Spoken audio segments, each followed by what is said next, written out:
আর একটা গল্প কইছেন। কি কইছেন? গল্পটা মুহাদ্দিসিন কেরাম বলে ইয়ামানের, আবার কারুর ভাষ্যগুলো হাবশাই গঠিত একটা গল্পটা কি? আল্লাহ, বাবা যখন দুনিয়াতে ছিলেন, বাবার অনেক অর্থ সম্পদ ছিল। তার মধ্যে বড় একটা অংশ ছিল ইয়ামানে অথবা হাবশায় বড় একটা বাগান। কি ছিল? একটু কোয়া লাগবো। কি ছিল?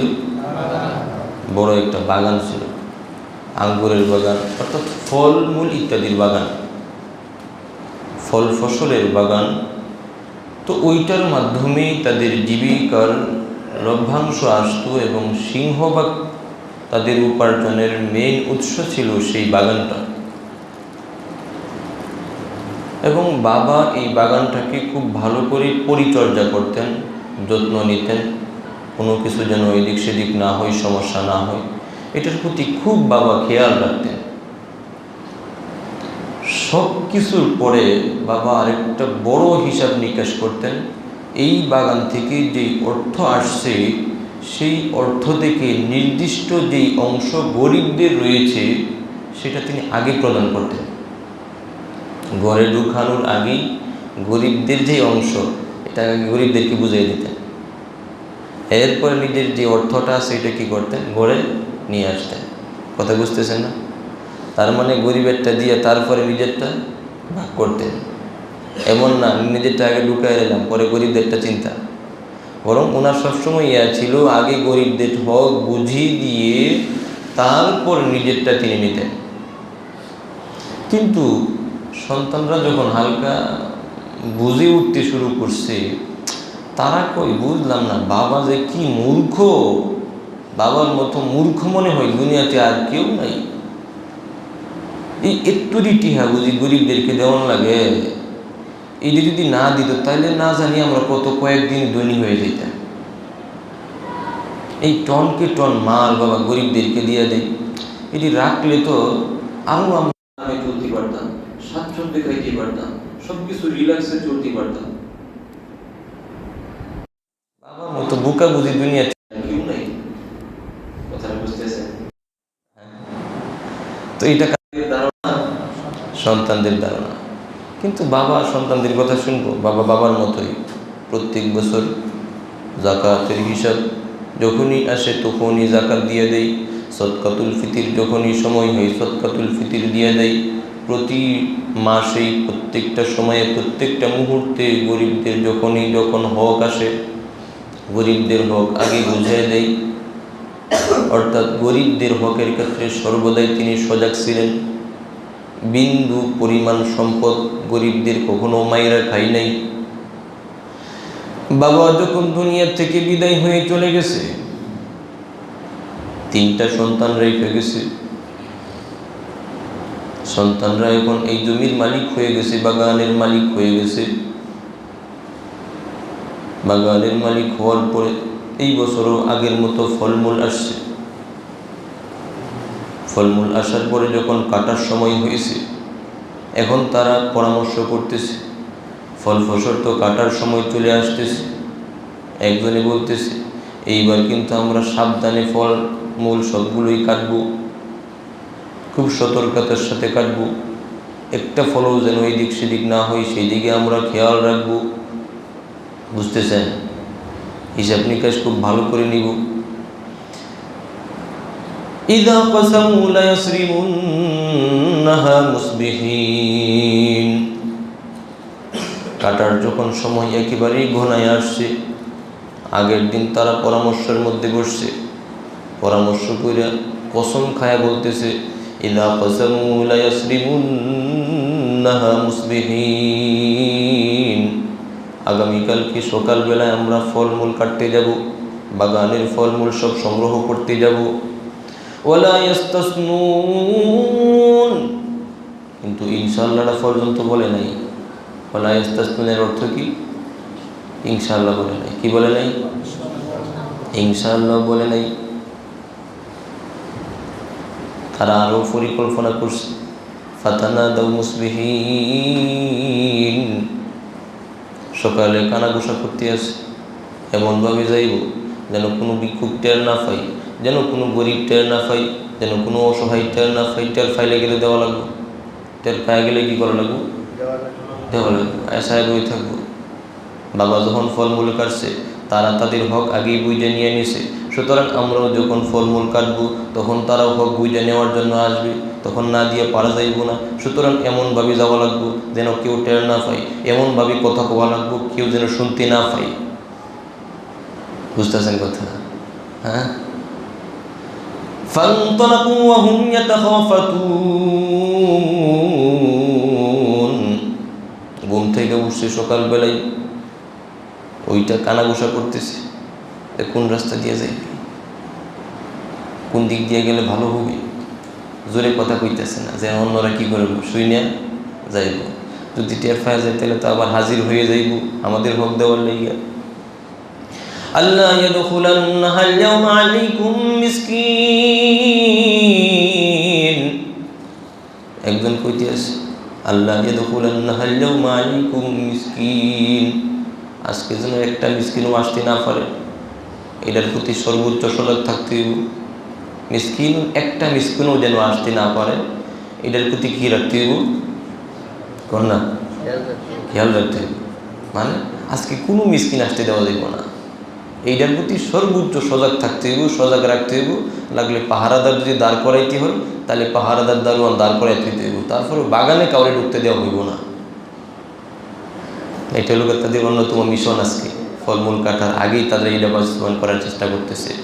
ওয়াগাদাউ আলা হারদিন কাদিরিন, এবং তারা সক্ষমও হয়ে গেছে। আল্লাহ তাআলা এই গণনা কইতেছে তারা সক্ষমও হয়ে গেছে যে আজকে কেউ আসবে না এটার উপরে, এবং কাউকে আসতে দেয়ও নাই, কাউকে শুনতেই দেয় নাই, কথাটাই জোরে কয় নাই যে শূন্য যাইব, শূন্য আয়া করবো, কবে কাটবো না কাটবো এটার তো পরের কথা।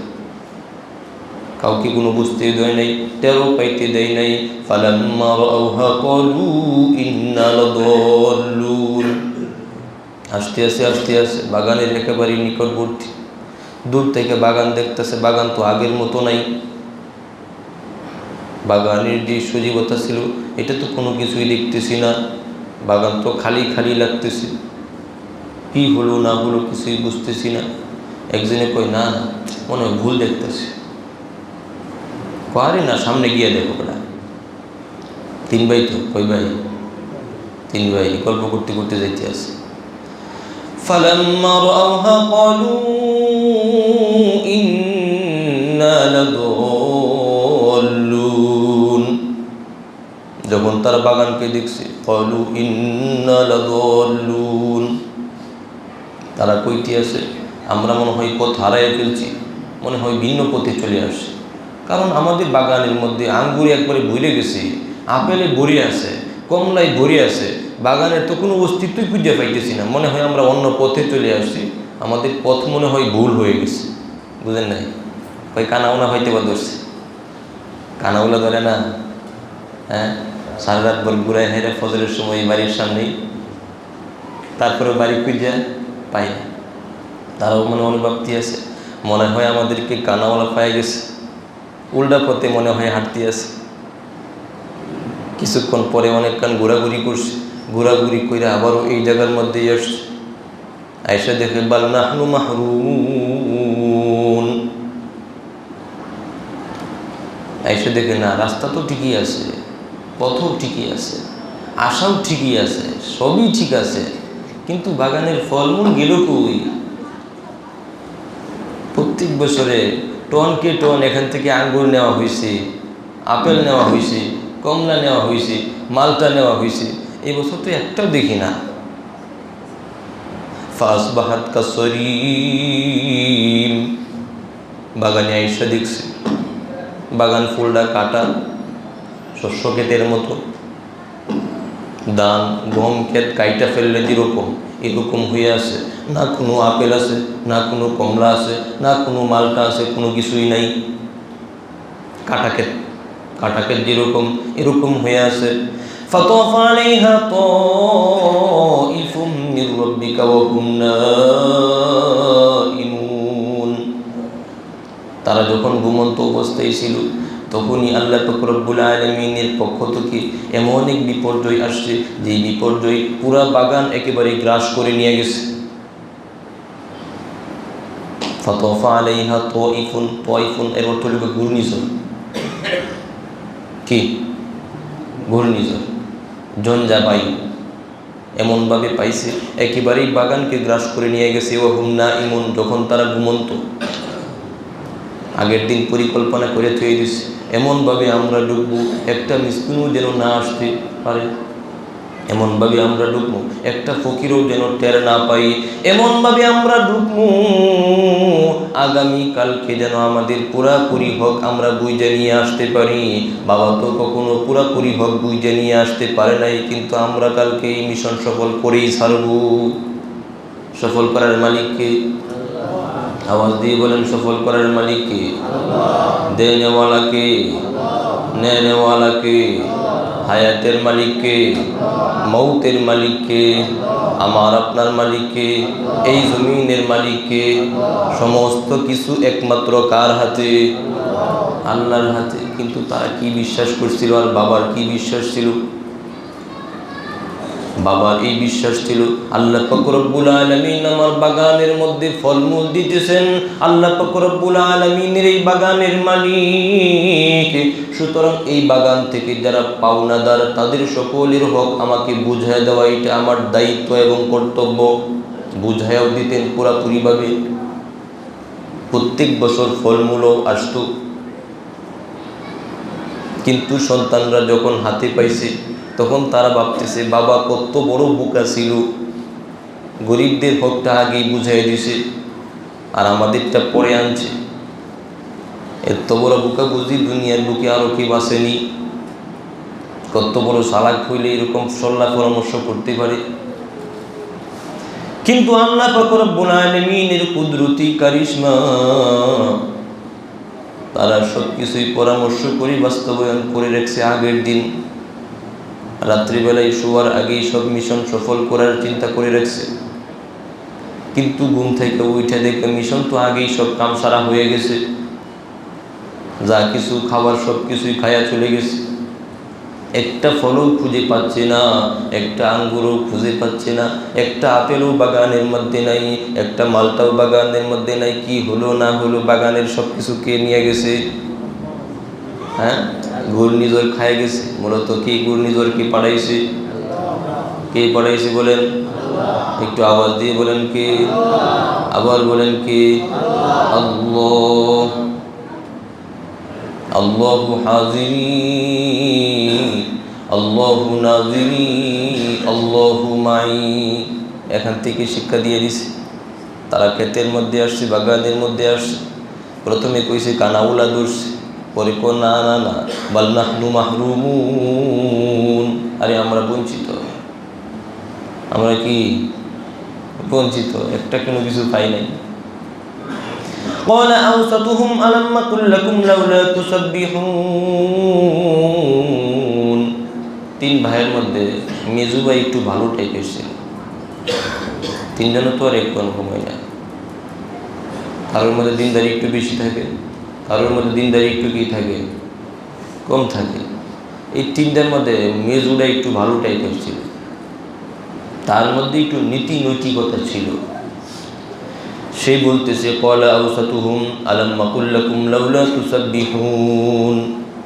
আমি কি তোদেরকে বলি নাই আল্লাহ পাক রব্বুল আলামিনের পবিত্রতা বর্ণনা করার জন্য? কেন তোরা আল্লাহকে ভুলে গিয়েছস? কেন তোরা আল্লাহর হককে ভুলে গিয়েছস? কেন তোরা গরিবদের পাওনাকে ভুলে গিয়েছস? এইটার লাগেই তো আজকে তোদের এই মুসিবত, এইটার লাগেই তো তোদের আজকের এই আযাব। যদি গরিবদের পাওনাকে না বলতে, যদি আল্লাহ পাক রব্বুল আলামিনের যে হক পাওনা আছে সেই হক যদি না বলতে, তাহলে তোদের এই দশা হতো না। ক্বালু সুবহানা রাব্বিনা ইন্না কুন্না যালিমিন। এতদিন পরে আয়েশা বলতেছে সুবহানা রাব্বিনা, ওগো মালিক, সমস্ত প্রশংসার মালিক একমাত্র তুমি। ইন্না কুন্না যালিমিন, মূলত আমরাই হলাম জালেম। তিন ভাই লাস্টে কি কয়? মূলত আমরাই হলাম জালেম। আব্বু যা করছে সব ঠিকই করছে। আব্বু গরিবদের হক পাওনা বুঝাই দিত, এইটাই যথার্থ ছিল। আব্বু গরিবদের হক আগে বুঝাই দিত, এইটাই যথার্থ ছিল। আমরা দেই নাই, আমরা খাওয়ার চিন্তা করছি, এটা আমাদের জন্য কি হয়েছে? অপরাধ হয়েছে। বস্তুত ইন্না কুন্না যালিমিন, আমরাই কি জালেম। বাপ জুলুম করছি না আমরা জুলুম করছি? কোনটা? হ্যাঁ, হকের উপরে কে ছিল? বাবা না সন্তানেরা? বাবা। সন্তানেরা এই সাহিল্যামত বিক্রি করছে, একবার যা হওয়ার তাই হয়েছে। ফাকবালা বাদুহুম আলা বাদিন ইয়াতালাওয়ামুন, এবার একজন আরেকজনকে তিরস্কার করে তোর লেগে রয়েছে। সুরটা কই বড়ারে যা হওয়ার সত্তর লেগে হয়েছে। তুই বড় ভাই, তুই যদি আমাদেরকে বুঝে শোনায় কইতে তাইলে তো এতটা হয় না। বড়টা কুটনামিটা তো তুমিই করছো, আর না হয়তো আমরা তো এলাই নিয়েছিলাম, বুঝেন নাই? এখন একটা আরেকটারে দোষ। ফাকবালা বাদুহুম আলা বাদিন ইয়াতালাওয়ামুন, একটা আরেকটারে তিরস্কার দেয়। ও যা হওয়ার তোর লেগে হয়েছে। মেজিরা কয় আমি তো কইছিলাম এই তাসবিহ টাসবিহ পরে লেগে, সুবহানাল্লাহ আলহামদুলিল্লাহ আল্লাহু আকবার কিছু কয়ে তুই আবার লেগে, কিন্তু কিচ্ছু তোরা খরচ নাই, এমনকি ইনশাল্লাহটা পর্যন্ত কোচ নাই। এই লাগছে এখন মারামারি। দোষ এক একজন পেতে। বড়টা কই সুরটা, সুরটা কই বড়টা, মেজুটা কই দুইটারে। লাস্টে যত কিছুই হোক, ক্বালু ইয়া ওয়াইলানা ইন্না তাগীন, লাস্টে সব কিছুর পরে আমরা সীমা লঙ্ঘনকারী। তারাই কি কয়? আমরা কিন্তু সব কিছুর পরে আমরা সীমা লঙ্ঘনকারী। হাসা রাব্বুনা আন ইউবদিলানা খায়রাম মিনহা ইন্না ইলা রাব্বিনা রাগিবুন। এবার তওবা তিল্লা করছে, আল্লাহর কাছে ফিরে আসছে, নিজেদের অপরাধ স্বীকার করে নিয়েছে। এখন বলতেছে আসা রাব্বুনা আন ইউবদিলানা খায়রাম মিনহা ইন্না ইলা রাব্বিনা রাগিবুন। আমরা এবার আল্লাহর প্রতি ফিরে আসছি, ন্যায়ের প্রতি ফিরে আসছি। হয়তো বা আল্লাহ পাক রব্বুল আলামিন এর বদলাই এর চেয়ে উত্তম বিনিময় আমাদেরকে দিবেন। ইন্না ইলা রাব্বিনা রাগিবুন, আল্লাহর দিকে আমরা ফিরে আসলাম। আল্লাহ কইতেছে কাযালিকাল আযাব, ওই তো একটু আযাব, এটা সামান্য একটু আযাব দেখাইলাম। ওয়ালা আযাবুল আখিরাতি আকবার, দুনিয়াতে জাকাত দেও নাই, এটার লেগে শুধুমাত্র আঙ্গুর বাগান গেছে, আপেলের বাগান গেছে, মালটার বাগান গেছে, কমলার বাগান গেছে, এইগুলো গেছে, এটা হলো সামান্য একটু। ওয়ালা আযাবুল আখিরাতি আকবার, কিন্তু সবচেয়ে বড় শাস্তি এখনো রয়ে গেছে। ওটা কই? দুনিয়াতে না আখিরাতে? আরে কন না কই? আখিরাতে। বলা আযাবুল আখিরাতি, আখিরাতের আযাব। আযাব তো বাংলা আযাবই কই, আযাব বাংলাতে কি কয়? আযাবই কই। বলা আযাবুল আখিরাত, আখিরাতের আযাব আকবার। আকবার অর্থ কি? বড়। আকবার অর্থ কি? বড়। বলা আযাবুল আখিরাতি আকবার লাউ কানু ইয়ালামুন, হায় যদি তারা জানতো, হায় যদি তারা জানতো। আল্লাহ, এই আয়াতের এবং এই ঘটনার সারমর্ম হলো গরিবদের হক যথাযথভাবে বুঝাই দেওয়া, গরিবদের হাতে পৌঁছে দেওয়া। বিশেষ করে এখান থেকে একটা বড় শিক্ষা হলো আল্লাহ যাকাত, সাদাকাতুল ফিতর এবং অন্যান্য যে হকগুলো আছে এগুলোর ব্যাপারে উদাসীন না হওয়া, এগুলোর ব্যাপারে গাফেল না হওয়া। যদি এগুলোর থেকে বান্দা গাফেল হয় তাহলে তাদের জন্য ভয়াবহ বিপর্যয়ের শিকার হইতে হয় এবং এর চেয়ে বড় মুসিবতের শিকার হইতে হয়।